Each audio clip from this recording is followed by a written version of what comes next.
ज्ञानोबा एका ओवीमध्ये सांगितलेले आहे, मरकट नारळ तोडिले.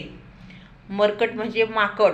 त्यांनी नारळ तोडला आणि हातात ठेवलेला आहे आणि ते इकडं तिकडं उड्या मारते.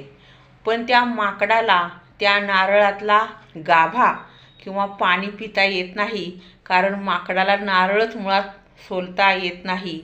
अशी परिस्थिती ज्यावेळेला होते त्यावेळेला त्याच्या हातात नारळ आहे म्हणून त्याला समाजसुधारक, समाजप्रवर्तक, अगदी उदयास आलेलं नेतृत्व अशा मोठ्या पदव्या दिलेल्या असतात, कारण हातात नारळ आहे.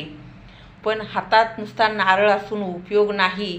तो नारळ सोलता आला पाहिजे, त्यातला गाभा बाहेर काढता आला पाहिजे आणि ते पाणी तीर्थ म्हणून दुसऱ्यांना देता आलं पाहिजे प्रॅक्टिकली.